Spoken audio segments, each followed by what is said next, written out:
Karena salah satu yang bikin hubungan kita, baik itu dengan keluarga ataupun dengan geng, tetap langgeng, tetap nyaman itu ketika kita belajar untuk selalu berbaik sangka semampu kita. Fattaqullaha mastata'tum. Jadi ada level orang yang bisa berbaik sangka tuh level haqqa tuqatih. Kan ayatnya 2 ya. Ayat yang di Ali Imran, ittaqullaha haqqa tuqatih. Kalau ittaqullah itu kita breakdown, kan takwa itu variannya tuh banyak banget.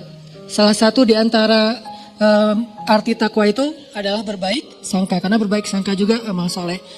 Ada orang yang bisa berbaik sangka itu levelnya haqqa tuqatih, benar-benar baik sangka. Ini orang kayak nggak pernah ada pikiran buruk di dalam akalnya, di dalam pikirannya. Selalu baik tentang orang lain. Kalau ke manusia aja yang dia punya aib, dia selalu bisa berbaik sangka, apalagi ke Allah yang maha sempurna. Ada orang yang kayak gitu emang, tapi jarang banget. Apa kriteria orang bisa kayak gitu? Atau apa kuncinya, tipsnya? Ya mungkin satu, dia orang yang bisa jadi dia emang orang yang polos, sehingga nggak ada pikiran-pikiran yang macam-macam di dalam benak dia, terlalu polos. Ada orang kayak gitu, ada. Kadang-kadang kita cemburu gitu ya sama orang yang terlalu polos, yang mungkin pergaulannya terbatas, pendidikannya terbatas, orang desa yang nggak, walaupun nggak semua orang desa, kalau sekarang kan udah pada online ya. Tapi saya pernah umroh bareng seorang bapak petani yang setiap hari jalan katanya 8 kilo ke sawah, buruh tani bukan petani, buruh tani, 8 kilo ke sawahnya, pulang balik berarti 16 kilo setiap hari. Dan ketika berangkat umroh, itu orang yang lain kadang-kadang namanya orang dari satu grup ya, ada aja masalah kayak masalah di dalam kamar. Misalnya kayak satu grup kita ngambil yang kuat 4 orang. Ada yang nggak senang AC-nya dingin lah, ada yang nggak bisa tidur kalau lampunya nyala lah, yang lain harus nyala, yang satu nggak bisa nyala. Ada yang kalau di kamar mandi paling lama sendiri, jadi pada ngantri. Ada aja masalah. Tapi ini orang nggak pernah ada masalah. Ke orang lain tuh dia nggak pernah baper, nggak pernah bete, nggak pernah marah, nggak pernah ngomongin yang enggak. Nyaman banget kayaknya hidupnya tuh anteng, nggak ada masalah. Kenapa bisa kayak gitu? Mungkin bukan karena dia orang yang selalu mampu berbaik sangka. Allah menganugerahi dia kepolosan sehingga nggak bisa berburuk sangka. Dia nggak bisa berbaik sangka dan juga nggak bisa berburuk sangka, ya gitu-gitu aja. Dalam satu kondisi kadang orang kayak gini lebih bahagia daripada kita yang complicated ya. Satu sisi kita kalau berbaik sangka itu luar biasa, tapi sisi lain kalau udah was-wasah berburuk sangka juga bisa rumit banget. Tapi ada orang yang biasa-biasa aja. Sehingga pas lagi umroh tuh saya ngelihat bapak ini kayaknya di antara satu jemaah umroh termasuk saya, dia nih yang paling mabrur ibadahnya. Kenapa? Jangan lihat mabrurnya ibadah itu atau solehnya seseorang itu dari yang tadi sunnah doang. Kadang-kadang ada orang yang ibadahnya tuh bagus banget malam hari tapi siangnya habis. Makanya Nabi nyebutnya dengan istilah apa? Muflis, orang yang bangkrut. Bukan orang miskin, orang bangkrut. Karena kalau orang miskin gak mungkin bangkrut kan? Apa yang mau dibangkrutin karena gak ada yang lebih misalnya kan? Orang bangkrut itu orang kaya tapi jatuh miskin, itu namanya orang bangkrut. Muflis bahasa hadisnya. Siapa orang yang bangkrut kata Nabi? Kata sahabat, orang yang kehilangan uangnya ya Rasul, orang yang kehilangan ontanya ya Rasul, orang yang kehilangan hartanya ya Rasul. Kata Nabi bukan itu. Ada yang lebih parah. Siapa? Orang yang kehilangan pahalanya. Dia datang di hari akhirat, masuk dalam komunitas. Nanti di Padang Mahsyar kan banyak komunitas tuh. Ada komunitas ahli tahajud, ada komunitas ahli sedekah, ada komunitas ahli sholat berjamaah, ada komunitas menjaga pandangan, ada komunitas yang jomblo fisabilillah. Dia wafat dalam keadaan sendiri tapi nggak pernah berbuat dosa-dosa yang kayak gitu-gituan. Artinya kan jomblo fisabilillah banget ya. Makanya sampai ada hadis 7 komunitas yang di Padang Mahsyar dapat treatment Allah, yaitu naungan kan. Satu komunitas yang isinya semuanya pemimpin yang adil. Presiden dari zaman Khulafaur Rasyidin sampai nanti munculnya Dajjal, tapi semuanya orang-orang adil nih. Ada yang kenal dan kita kenal namanya, ada yang kita nggak kenal namanya bahkan ceritanya. Tapi ada di antara manusia. Mulai dari level tertinggi yaitu pemimpin negara sampai level terendah yaitu pemimpin keluarga. Ini nih ada komunitasnya. Nanti ada komunitas anak muda yang keren-keren. Keren maksudnya apa Ustaz? Taat tapi asik. Dia masih muda, asik dengan kehidupannya, cuman nggak pernah melanggar syariat. Dia rajin ibadah, dia jujur, dia banyak berbuat baik ke orang lain. Komunitas anak-anak muda. Salah satu yang terkenal di antara mereka legend banget siapa? Ashabul Kahfi. Yang lain nanti pemimpin-pemimpin mereka yang barisan paling depan ada Nabi Yahya, Nabi Isa, Yusuf, apalagi kalau di golongan sahabat Hasan, Husain. Ini nih anak-anak muda yang keren-keren nih. Mereka punya komunitas. Nah nanti ada juga komunitas yang ahli ibadah. Cuman ketika dihisab oleh Allah, mereka jalan berkomunitas karena mereka digolongkan sesuai dengan amal yang dominan. Yasdurun nasu kashtatan.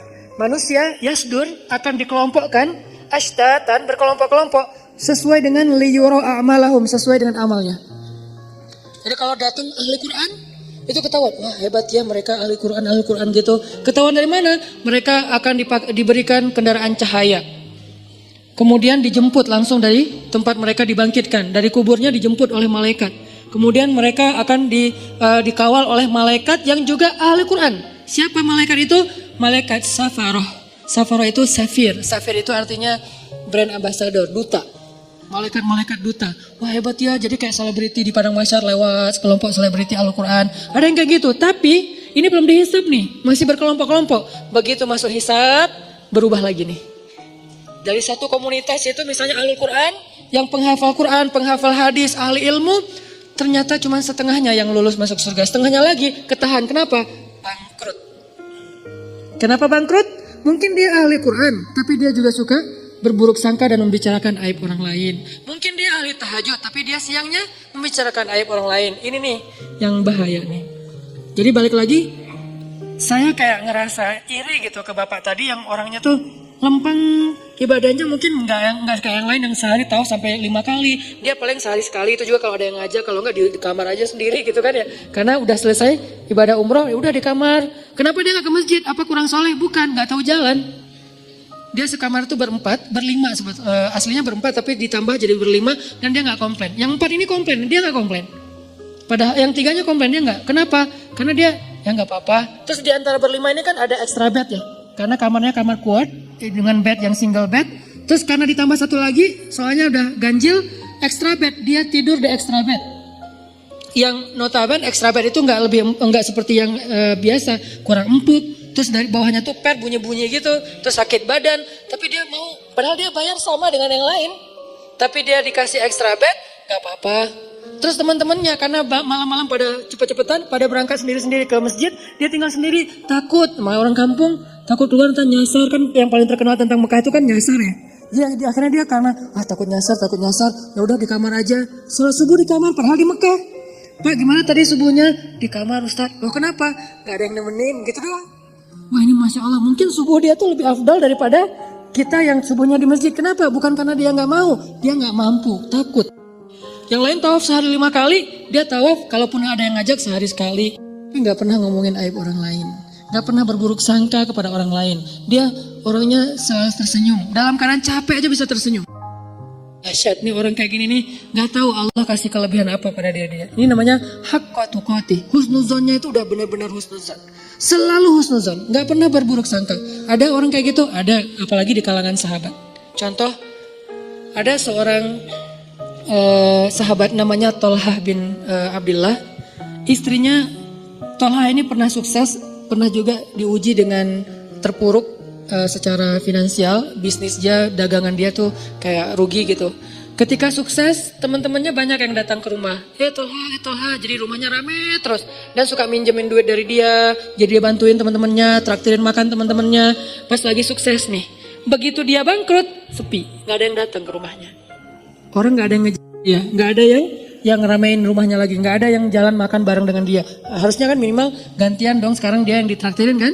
Akhirnya istrinya secara manusiawi normal bilang gini, Tolhah, tuh lihat teman-teman kamu sekarang, ketahuan kan siapa yang sejati siapa yang enggak. Kenapa? Kata Tolhah, giliran kamu sukses dulu mereka nemenin kamu, ramai di rumah setiap malam. Sekarang giliran kamu bangkrut mereka jauh dari kamu. Kata Tolhah, enggak, sebaliknya. Mereka itu teman-teman yang baik. Mana sisi baiknya? Dulu ketika aku banyak uang, mereka datang meminta tolong kepada aku karena mereka tahu aku mampu menolong mereka.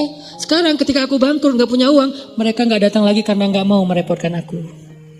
Lihat sisi, selalu ada sisi husnuzon. Orang kok bisa kayak gini gitu. Sekarang mereka gak datang lagi ke rumah aku karena gak mau ngerepotin aku, takut daripada saya minta pinjam uang ke Tolhah, tapi Tolhah jadi gak enak hati karena gak bisa nolongin. Kasihan, ya udah deh gak usah datang ke rumah Tolhah. Itu yang dipikirin. Coba kalau kayaknya kita kayak istrinya lah ya, normal kan ya. Dan itu nggak salah, cuman ada orang yang keren, bisa haqqa tuqatih. Sehingga ayatnya ittaqullaha haqqa tuqatih. Kalau kalian mau beramal soleh yang pol, coba. Ada orang yang bisa kayak gitu. Siapa lagi yang bisa husnuzon? Istrinya Abu Ayyub. Ketika terjadi fitnah, berita hoax tentang Aisyah selingkuh dengan Sofwan. Istrinya Abu Ayyub pulang ke rumah terus nanya ke istrinya, "Mah, udah dengar berita yang lagi trending topik gak?" Gitu. "Oh, tentang Aisyah, ya. Gimana menurut Mama?" Kata istrinya Abu Ayyub, "Ya Abu Ayyub, gimana menurut engkau kalau ada yang membuat berita aku selingkuh?" Kata Abu Ayyub, "Ma'azallah, gak mungkin saya percaya. Karena saya tahu Mama orangnya soleha, baik, menjaga diri, gak mungkin macam-macam. Kalau sebaliknya, ada orang yang mengatakan, engkau hai Abu Ayyub selingkuh, mungkin gak?"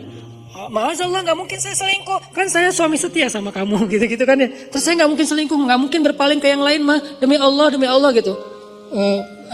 Kata istrinya Abu Ayyub, "Wahai Abu Ayyub, sesungguhnya Aisyah lebih soleha dari aku. Kalau aku gak mungkin, Aisyah lebih gak mungkin lagi.